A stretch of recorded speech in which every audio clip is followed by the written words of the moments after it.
Hello, and thank you for listening to The Weston Way, the official podcast of the City of Weston, Florida.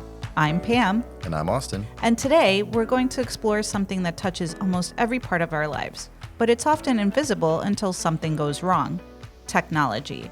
From keeping our city network safe to making sure residents can access services online, technology is the backbone of local government. Joining us in the studio today is Technology Services Director Ryan Fernandes. Welcome, Ryan. Thank you for joining us. Thanks for having me. So before we delve into all of the topics that we have around technology and your department today, we'd like to learn more about you, Ryan. Can you tell us about your journey in local government and your interest in technology? Yeah, absolutely. I guess you got to start from the beginning. I was actually born in India, and I moved to the States when I was very, very young. We moved to New York, and my father was in the Merchant Marines. He didn't join my mom and my older brother and I until later in the 70s. And once he got to the States, he experienced his first New York winter and decided, this isn't for me. Let's move as far south into the United States as we possibly can. Sounds like a plan. I'm sure many in Weston can relate to that. Yeah, and so it was either San Diego on the West Coast or Boca on the East Coast, and we moved to Boca. Very good. And then my dad actually worked for IBM for 20 plus years, and that's how I got my first taste of tech. And he actually, brought home one of the first PCs, ever that ever came out of the Boca plant. That's amazing. And then I would just sit there and look at it and try to take it apart and do stuff with it, and that piqued my interest into computers. I went to FAU to study actually ocean engineering initially. And then I decided as computer science and information technology started to become more mature as a degree, I actually shifted from engineering to computers. And then I got my undergrad and decided that I didn't want to live in South Florida anymore, and I wanted to experience, big city life. Right. Sure. And I moved to Atlanta, and I got a job at Fulton County government, and I worked for Fulton County for more than 17 years. And I had different roles initially, mostly in public works. And then I took over as CIO my last 6 years that I was there. Mm-hmm. And we did a lot of amazing things there. And then I decided my parents were getting a little older, and I wanted to be closer to them. And that's what brought me back to Florida. And I've been at Weston since 2015. Wow. Well, we're happy to have you. Yeah, it's so interesting to hear, because people think that might be a specific career path or interest that would lead someone to local government. But what I tell young people that come through the Western University program is whatever you are interested in can lead you to local government. We need our own technology services people. So that's we're right. grateful to have you. Right. Yeah. Speaking of technology services, we want to go over a brief overview of the entire department. So can you talk to us a bit about the layout of the department and the different roles and responsibilities? Yeah, absolutely. So like in your intro, you talked about, technology being the backbone. And I often use this analogy when I talk about, how local governments operate, right? So we're sort of like, if you're looking at sort of the anatomy of a human, right? Public works tends to be sort of the skeletal system. Finance is like the circulatory system with the blood flow. The city manager is the vision. Communications is the mouth, and technology's the nervous system. We're like the system that everyone needs, connects everyone. We're what's called an internal services department. So that means we ensure the mission of all the external departments happen, and that's our mission, is to make sure that everyone is working and providing, supporting the City of Weston's total mission. And so from a technology point of view, we sort of organize ourselves. We are also an infrastructure group, just like Public Works would be considered an infrastructure group. There's a significant investment in technology here in order for the city to operate.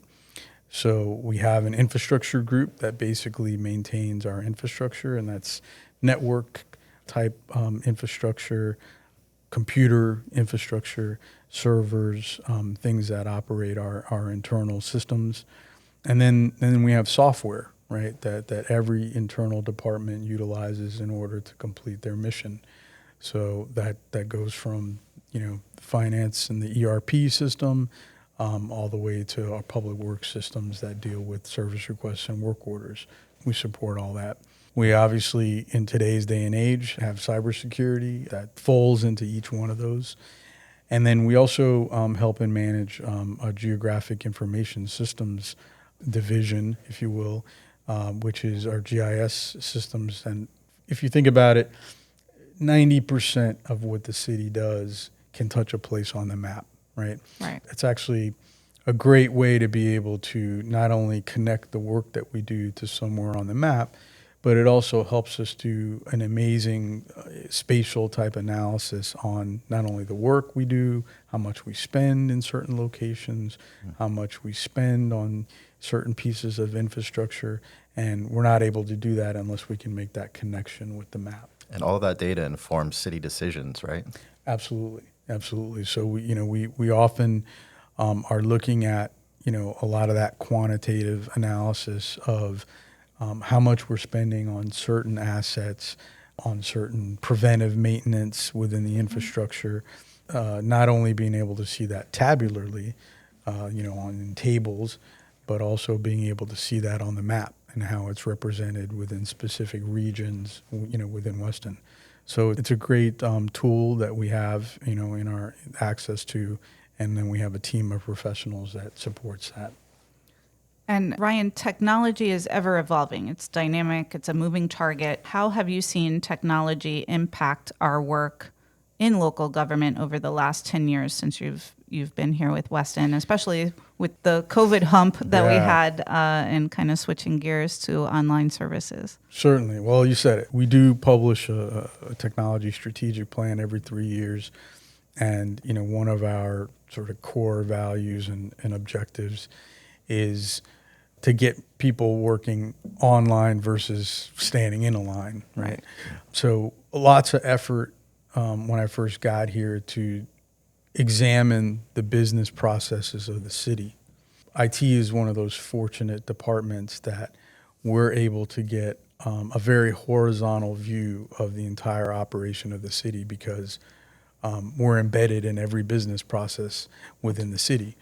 And so we get to see not only how a department operates, but then how departments integrate with each other and how those sort of cycles of events can be better automated or better connected. Right, improving the efficiency along the way. Exactly. And so initially when I got here, we spent a lot of time just understanding each business process within the departments so that we could advise and we could leverage technology in improving our services to the residents. And so, that's how we spent initially, probably the first year or so of me being here. And then once we kind of understood how everything worked, that's when we started to leverage in the right tools. We started to purchase off-the-shelf software that helped us improve our business processes. So an example of that would be our finance department. Prior to, 2015 or 16, we were managing the city's budget and managing our expenses within an older, more antiquated system.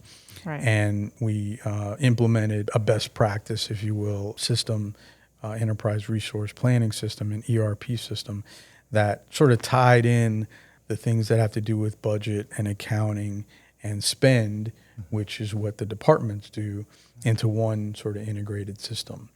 And so now we have the ability to basically see, from start to finish, from a person requesting something through the requisition process all the way through potentially a contract and how that contract gets spent down in one place. Having the technologists there to kind of help the business process people along the way was super important. And we also thought about it from the point of view of, once we have the internal piece right and we get that fine-tuned, how can we improve those services, those public-facing services to the residents. Right. So then we started going down the path of permitting is probably the best example of this, where over the years we've been able to create a permitting process that is almost all online. There are a few little things that now still exist that have to happen in person. However, I would say 95% of the entire permit process, from the application submittal to the plan reviews to the back and forth between and coordination between plan reviewers and inspectors and the applicant, all of that happens online. Wow. And a great measure of that success is, we were able to reduce our foot traffic into the permitting services department by more than 90%. Wow. And that happened right before COVID. And what was great was we didn't skip a heart. Right. We didn't skip a beat. Perfect timing. During COVID. So when everyone had to go home, and we just told them, hey, just keep doing what you've been doing, except now you're doing it, from home. Fully online, right? The businesses didn't see any issues, and obviously the residents could still apply for permits and get things done, during lockdown and during remote work, and we were very proud of that because we had sort of that forethought of making sure things were automated as much as they could and online as much as they could. So that's a great example, I think, of how your department and technology in general not just makes our working lives easier, but also allows us to provide better and more efficient services and at a better cost to the residents. So yeah, there's just so many benefits to having a strong technology services department. And planning ahead, right? In terms of you were already there, where a lot of local governments were trying to play catch up during COVID just because financially maybe they couldn't plan ahead, or they just hadn't thought about turning into fully online services, because who would have thought we would have faced a worldwide pandemic and had to go into a lockdown. So 100%, yeah. Kudos to you and your team for being already there in terms of allowing that opportunity for us to pivot easily and giving staff the fully online access to be able to work from home. Yeah, I think agility of being able to change quickly was something that we thought about very early on, as we started to not only deal with virtual desktops, but also moving more into the cloud and not being dependent on this physical location. That sort of thought process certainly helped us or enabled us through the COVID times. I wanted to ask too about some other tools that you think our residents should know about that you offer that benefits the public, not just that internal support. Yeah, absolutely. Consider the city's website, right? The website at westonfl.org is our virtual city hall, right? This is the starting place to be able to access anything that I'm about to talk about. So, the website is full of information. It's full of access to tools that the residents can use to report things to us, to transact with us, to pay for things through our various software tools. So that's the first thing I think to remember is just go to the website and you'll be able to access what you need to access. Right. Certainly, we've done a lot with online payments being able to happen from permitting all the way through business tax. So those things can happen online. There's a lot of great information and tools that we provide through some of our mapping tools that are out there.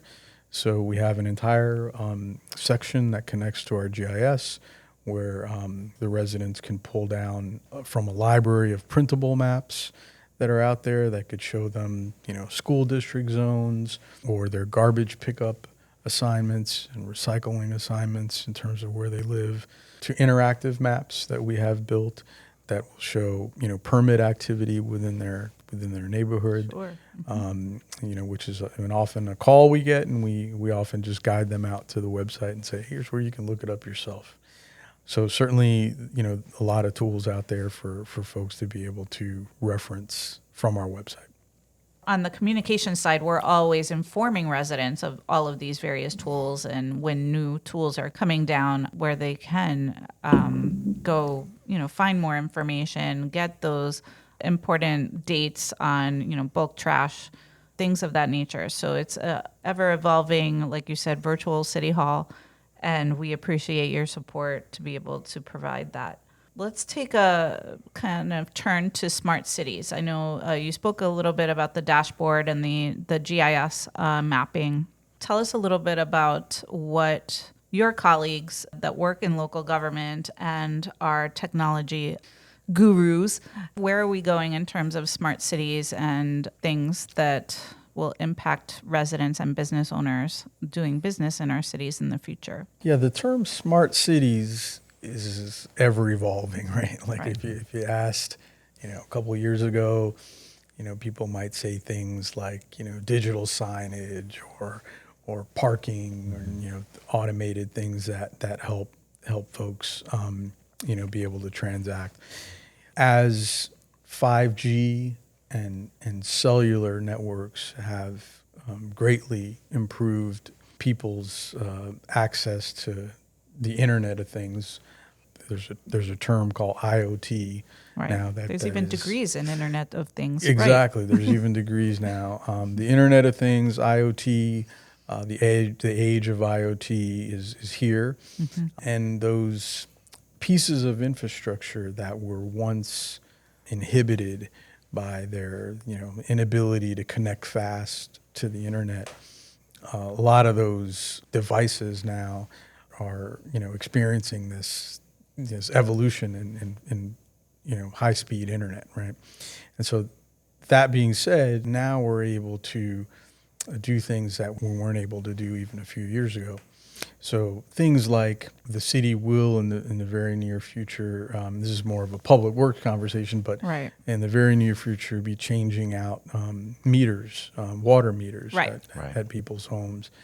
And the ability to then, automate that meter reading is going to greatly enhance, the operation and the accuracy of reading, water meters. And that couldn't have happened some years ago just because of the limitations in that type of technology. And we'll be talking about that soon because we're working with the City of Sunrise. We'll be working in Weston this fall and into the spring to right. install those new automated meters and That's everything. right. That's one example. I mean, Even stormwater maintenance, stormwater. the lake levels and Exactly. So engineering. now with AI, and that's a common term now, you have more real-time analysis of data, right? So you're getting data that's fed in from traffic systems. Right. It's fed in from the monitors that we have on lakes to measure their levels, the monitors that we have in pipes that are monitoring the flow of a pipe, the monitors we have on pumps that are lifting or pumping water or sewage, whichever you want to talk about.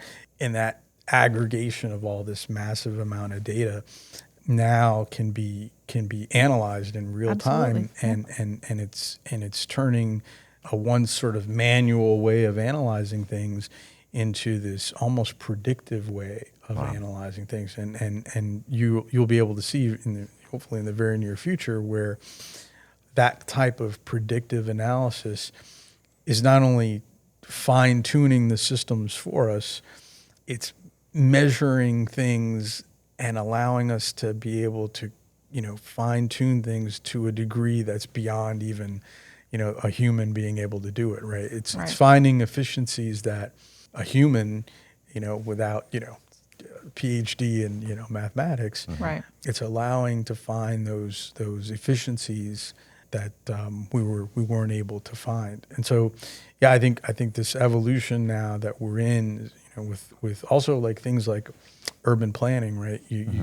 You're going to be able to see in the very near future where modeling of and planning of redevelopments, let's say, Sure. are going to be able to happen with all these very significant inputs from various different data Absolutely, sources, right? It's And connecting all the infrastructure it's together. connecting, traffic information. It's connecting, Flood control your urban planning information. It's also reaching beyond the limits of the city, right? You're able to tap into what the county is doing, and how they're enabling regional things to happen within the cities, and maybe even the state and federal level, right? All of that information can get now aggregated and be able to be modeled and analyzed. So certainly it's going to help with engineering, with planning, with urban planning, with the operations of our infrastructure, disaster recovery. Sure. Right? I mean, we're in South Florida, right? Yeah. And so there's not a day in the summer that goes by without us, looking at the weather, and and then so those kinds of things are going to be super helpful to us in the future. So yeah, it's exciting, and you can hear it in my voice, I think. The possibilities are endless. Yeah. And I think we should all be excited about the opportunities it's going to present to local governments to deliver more efficient services. So many digital tools available to connect our infrastructure and our operations that didn't talk to each other before. So Exactly. it's just amazing to take that next step. And at that, we're going to take a brief break. And when we return, we'll be back with Ryan Fernandes, Director of Technology Services here at the City of Weston, to go over everything cybersecurity related with the city. Stay tuned. City decisions affect all of us, so why not get involved? Attend a Weston City Commission meeting and learn more about what's happening in your community. Meetings are open to the public, live streamed online, and available as recordings. From parks planning to public safety, your input matters. Visit westonfl.org for dates, times, and agendas. It's your city. Be part of the conversation. Vehicle break-ins can happen in seconds, and most often they're preventable. We want to remind everyone, lock it or lose it. Always lock your car, roll up the windows, and never leave valuables like wallets, electronics, or purses in plain view. Even in your driveway or a safe area, thieves are watching for easy targets. Follow the 9 p.m. routine. At 9 p.m., take your belongings and lock up every time. As temperatures rise, so does the risk of heat-related illness. Stay safe when you're enjoying our beautiful Weston parks or working outside. Hydrate regularly, wear light-colored clothing, and take breaks in the shade or air conditioning. And don't forget sunscreen and bug spray. Heat exhaustion and dehydration can come on quickly, so take it slow and stay cool. A little preparation goes a long way. Alrighty, and we're back on the Weston Way. Today we're featuring a conversation with Ryan Fernandes, our Director of Technology Services, all about technology and how it impacts our local government services here in the City of Weston. Ryan, before we took the break, we were talking about all the digital tools that we have in Weston and in local government in general. And we'd like to kind of turn the focus from the intersection of transparency and making those tools available to how we mitigate risk and keep our city operations safe. So let's kind of delve into cybersecurity. What do you feel are some of the biggest cybersecurity threats facing local governments in general today?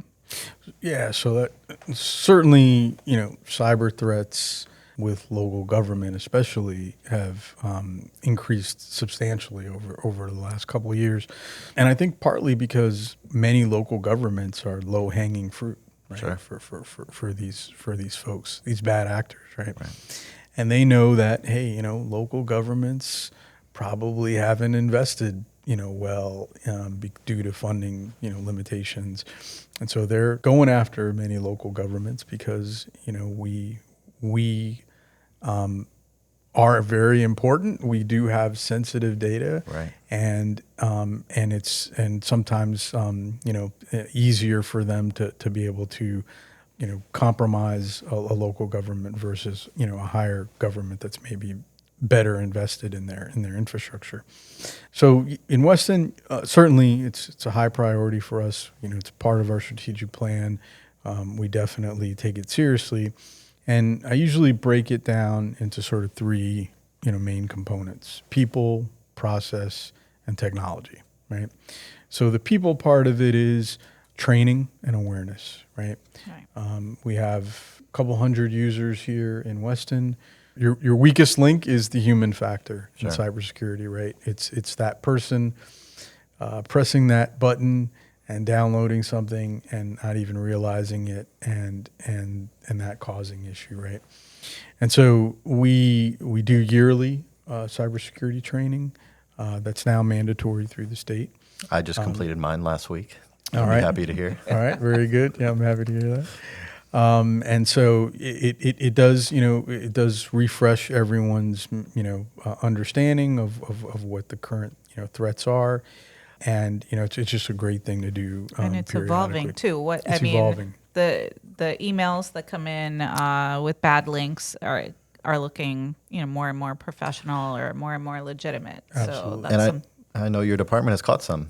Oh, yeah. Yeah, No. just because we're not, fallen victim to one of these things yet, doesn't mean we're not being targeted. 100%. Yeah. No, I mean, and the sophistication is certainly with AI now has gone up greatly, right?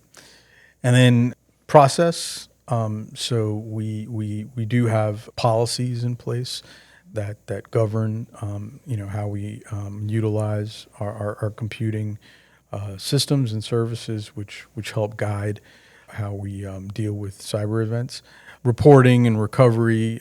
Should we have a potential compromise is certainly part of that process as well. We want to make sure that we are able to recover should we ever be compromised. And then, the tech piece of it, really that has a lot to do with detecting things, right? Being able to have technology that's running in the background that is doing that sort of advanced threat detection for us.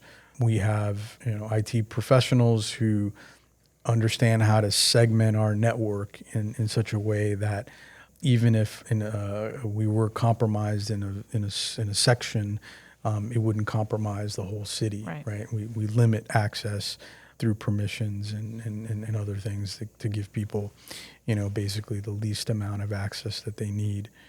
And then backups and maintaining the systems, right? We have regularly scheduled maintenance windows where, we're patching systems, we're making sure that any compromises in operating systems or in other, in software that we're using are being patched on a routine basis so that people are not able to leverage those security issues or limitations or lack thereof, and for something bad. We also practice what's called a zero trust architecture, which basically means we verify who you are and we keep verifying who you are as you traverse through our network. Right. And you guys deal with that. If you're outside of our network, you have to do what's called multi-factor authentication. Right. For the folks at home, it's basically getting the text message and being able to verify through that text message or that app. A lot of banking institutions use that kind of multi-factor authentication. And so, again, various ways, through people, through process, through technology that we're able to limit our risk. And a lot of that perspective on cybersecurity can be applied to our residents and businesses in their own personal ways. What are some recommendations that you would have for the community on cybersecurity and, maintaining your safety? Awareness is probably number one, right? I mean, certainly there are a lot of, very affordable and or free online trainings that one can do. In your personal life, this notion of not trusting, don't walk into Starbucks and jump on, the free Wi-Fi and assume that it's safe to be able to do. Just because it's available just doesn't it's mean available, that it's fully safe. One, you're assuming that you are on Starbucks' Wi-Fi, but it's pretty easy for me to walk into a Starbucks and stand up, and stand up at my own little Wi-Fi, and then have you come on it and be able to see what you're doing, right? Sure. And so it's being cautious. Certainly, that's something that we try to tell people. Passwords are a big deal. You'd be surprised how unsophisticated people's passwords are, and for obvious reasons, people, they have a lot of them. Right. There are, password apps that exist that are very helpful, that are, best practice. They're pretty low cost, and they can help store your passwords and even help you generate passwords that only the app knows, not even you know them. Right. Which is pretty good for, I think, the things that are most sensitive to you. Right. Banking comes to mind. Yeah. Investment accounts come to mind. You certainly don't want to have simple passwords for that. Right. Multi-factor authentication, we talked about it. Enable that on anything you can. That way, if someone is trying to break into your account, that double verification is something that I think a lot of people just have to turn on, right? It's just sometimes as simple as adding your cell phone number or some other way of validating that it's you.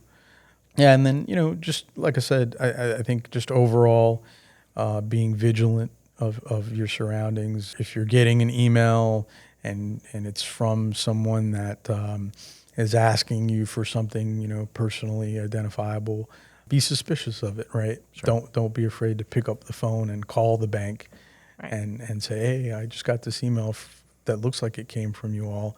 Is it something that you sent? And I'm going to tell you 9 times out of 10, it's probably not something they sent. If it looks suspicious, make the call and before you do anything. I'd also say in today's day and age, which is somewhat of a scary thing, these impersonation, the AI has become pretty sophisticated enough to this Impersonating voices. Right? So if you're a person that has had YouTube videos that are out there, or it can train on your voice, or podcasts. It can learn your voice, and it can learn your tone, and it can learn how you speak, and it can impersonate you and call loved ones, impersonating you and pretending to be, in a tight spot and asking for you to send money, or worse, right? And so we've seen a lot of those increasingly more and more, especially to the older population.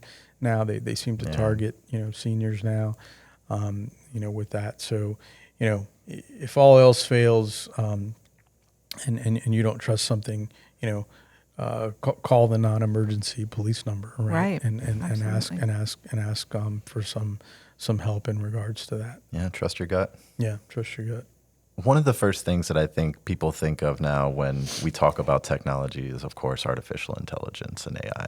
And I know these are tools that are evolving so quickly. I mean, we've had AI for years, decades, right? But these new AI tools like ChatGPT that have come out in the last 5 years have just completely changed really everything around it, to me, from my perspective. So I'm wondering if you can tell us about how the city thinks about artificial intelligence and its use, and how we've been using it and how we use it responsibly.